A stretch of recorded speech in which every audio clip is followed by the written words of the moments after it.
Hey everyone, welcome back to the channel. Hope you're having a wonderful day. In today's video, I will be sharing my 2026 plans or intentions, which will include my financial goals, saving plans, and personal resets that I am focusing on for this year. So if this type of content interests you, please stay tuned. Welcome to both my new and returning subscribers. I'm so glad to have you. So let's jump right in.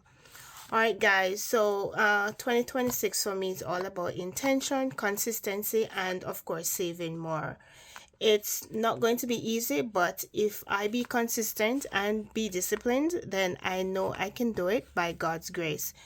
So I've written my plans and intentions, and I came up with 4 categories, and I will share them with you shortly. But before I do that, let me know in the comments what one plan or intention you are setting for 2026. Alright guys, so let's get into it. So as the topic says, let me make sure you can see good. Okay, so it says my 26 plans or intentions, and let's dive into them right now. As I said, it's 4 sections, so it shouldn't be a long video. All right, so first one is, or the first category, guys, is personal. And for personal, the first thing that I have, there's just 2 points on the personal. So the first one is spiritual, so meaning meditating more on the Word of God. That means a lot to me because being on this journey, having a relationship with Jesus, knowing the word, meditating the word is very important because the word is what we need to fight battles, to pray with and stuff like that. So I need to be more disciplined in terms of ensuring that I'm meditating on the word of God more. And the second point is health. So there are two main items here. So food choices. So getting up in age, you just can't be chucking or just be eating any and anything, right? So I have to make that effort to choose the foods that are good for my body, right? And the second thing is I need to start exercising. I started in 2025. I have a treadmill here at home, but as close as it is to my desk, because I work from home, I hardly use it. So this year my intention is to start exercising. I may sign up for a gym, but I don't know. I'll see how that goes. But I need to really start exercising just to tone up the muscles and stuff like that, and just to keep your body healthy overall. So that was it for personal. So now we're going to the second category, which is relaxation. And so there are 3 main things that I consider relaxation for me. Relaxation means different things to different people, but for me, the first one is a vacation getaway with my hubby. So this vacation is already booked. Closer to the time, I'll share the date and where we're going, but it's already booked. So yeah, this is one way of getting relaxation personally, and just being away from work and from home and just enjoying the rest and relaxation. So that's one. The second one is date nights. For date nights, this is very important to me. We didn't get to go out much in 2025. I remember we had a dinner date last May. We had like 2 dinner dates, so I'm not sure if we will have 3 this year, but even if I have 1 for the year, I mean, it's just getting away and just enjoying the moment and stuff like that. And then the third one is to get a spa treatment. So I'm targeting just 1 for the year, so we'll see. I'm not sure if I don't think this spa treatment will happen in Q1, but I am looking forward for it to happen before the end of 2026, just so to relax the body, the mind, the soul, and everything, right? All right, so that is it for relaxation. Then the third category is what I call my social platforms. So the first one here, guys, is to post one free challenge each month on Ko-Fi. So I did that when I started posting on Ko-Fi. I think it was the early part of 2025. I posted one free challenge every month. So now, guys, I'm just working with my capability and stuff like that, considering I have other things to do. So I can only do one free challenge every month. I'm not going to push too hard to do like 2 per week or 3 per week. I'm doing what works for me, for my time, for my mental health and stuff like that. So I'm going to be posting one free challenge each month on Ko-Fi. And then the second one is I need to do three posts per week on Instagram. Sometimes for 2025, I've not been very consistent with Instagram. Maybe sometimes I end up doing one post per week. Sometimes I end up not doing any post at all. So I'm trying to be more consistent with Instagram by doing at least three posts per week. The third one is to do 3 posts per week, the 3 and the P and the per, tongue tied. So to do 3 posts per week on TikTok. So I have a TikTok account, maybe it's a year and a half old, but I've not been posting over TikTok because it's just sometimes you just can't be bothered. But anyway, I'm going to try for 2026 to do 3 posts per week. So my plan is whenever I post to Instagram, I just do the same post to TikTok. So that is what I plan to do. They say work smart but not hard, right? So that same post to Instagram is gonna go straight to TikTok. So that will accomplish my 3 posts per week. Okay.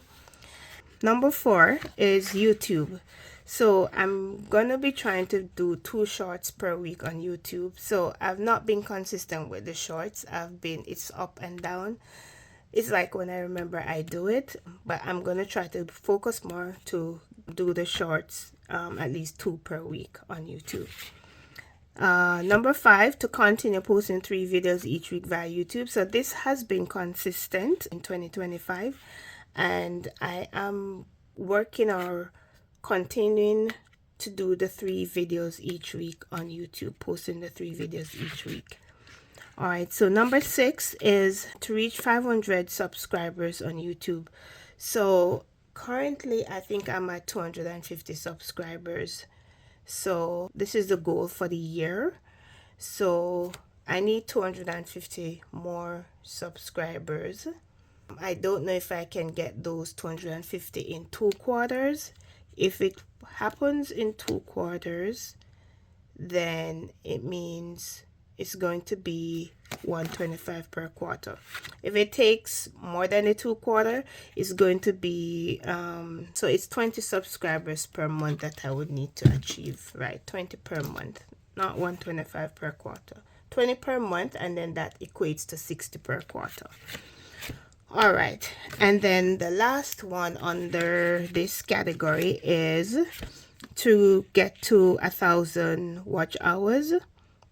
I think right now I am at 200. My watch hours has not been very great, so I'm gonna see how best in terms of the efforts and the plans that I'm putting into place to see how best I can increase the watch hours to 1,000 for 2026, right? So that's the goal for the watch hours.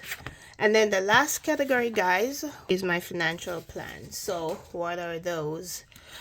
Okay, so the first one is investment, RSP, and TFSA. So these items, I don't do them on my video channel.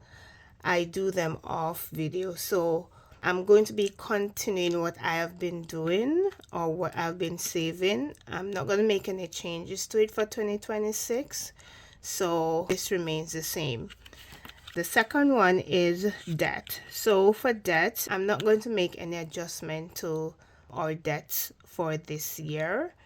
I'm going to continue making the same monthly payments that we have been making towards our debt. Number three, before I get to number three, we're just going into the savings plans right now. So number three is saving challenges. So, and we're using saving challenges to boost our sinking funds. So I have saving challenge that is targeted. So I have two sinking funds binder, one for home and one for family. So I have a saving challenge that is geared towards home sinking funds, one that is geared towards family sinking funds. I also have saving challenge that's geared towards travel or vacation, emergency fund, and property tax. So those are the main ones. Number four is emergency fund. So I'm making a concerted effort to try to save $1,000 in my emergency fund for 2026. So that is going to be like $250 per quarter. And so far I have $285 in my emergency fund. So basically you can say quarter one we have kind of covered quarter one because we have 285. So we have 700 and something dollars left to save for the remainder of 2026. The next one, guys, is property tax, and this is a big one for us because this is due the end of June this year.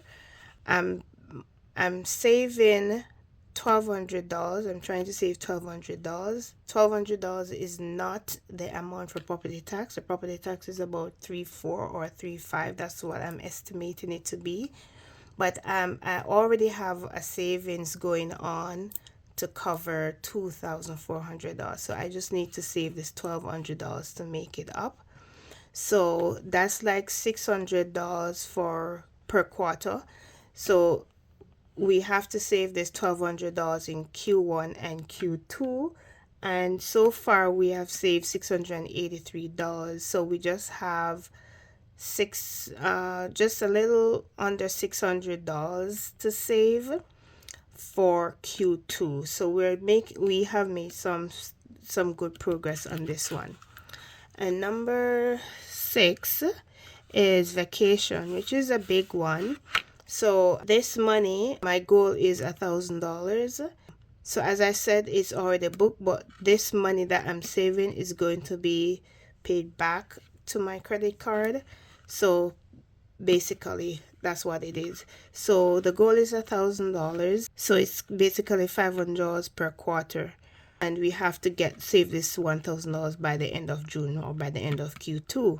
So in vacation, I have saved so far $499. So basically $500 saved. So I just have $500 to save between now and the end of June. So that is not too bad. All right, so we're doing pretty good. We're on to the last point, and it's this. This one is new. As it says, new annual savings binder. So I decide to make an annual savings challenge binder. I have not put a target to say, okay, I need to save $2,000 for 2026, or I need to save $1,000 for 20. For 2026. I've not put a target to it. As I get any little extra money, then I will be putting it towards this annual saving challenge binder. So I'm gonna show you what is in this binder. All right, so this is the binder. Let me just adjust the camera. Okay, so this is the binder, guys. My dashboard is DIY, so don't laugh at it too much. I just couldn't bother to make a dashboard and print, so I just wrote it and put color and save. So this color and save, I was on Etsy looking for some saving challenges, some doable ones, and I came across a color and save book, and I said, let me get it. So I purchased it, and then I print it and put it together. So this is a color and save book, right? I got it from let's see, Bright and Rainy. That's the name of the Etsy shop. So it says color and save. On the book, I think she says the book, if you complete the entire book, you'll save 15,000. So now I'm not looking to save 15,000 in 2026. So I have just printed this section that I think it's in 3 sections. So one section was $5,000 that you'd save if you save everything within the year. So I just print one section, and so the book is basically on one section. So I'm just going to be saving any extra money I get. I just will come to this and put save some money in the color and save. So I think it's a great idea. I will not be under any pressure at all. If I have $1, if I have $5, I'll just put it to it, and then see at the end of the year what I was able to save with those extra monies. So this is one thing that I'll be doing in terms of the annual savings. The other thing is these monthly savings. So for January, it says week 1, week 2, week 3, week 4. I think January have 5 weeks, but the person who created the challenge just did 4 weeks, so I'll stick to the 4 weeks. So the amounts are not huge. It's $10 for January. I think $10 for January. February goes at 20 and March goes at 30. And then April, I started back at 10 and so on until up to December. So the maximum that I'll be saving with these monthly saving challenge is $30 for this kind of challenge. So I try to make them manageable so that it's something that is doable for me and something that is practical for me. Okay, so that's my new annual savings binder. So this money will not be counted until the end of the year. So I will see how much I'll be able to save using these types of, I would say, long-term yearly challenges. Okay. All right, so that's everything for today based on my 2026 plan. As I said before, with God's grace, I believe I can do it with consistency and discipline. And yeah, that's pretty much what I had to do today. So happy 2026, and thank you so much for watching. I'll see you on Monday for a saving challenge. Get stuff in. Bye.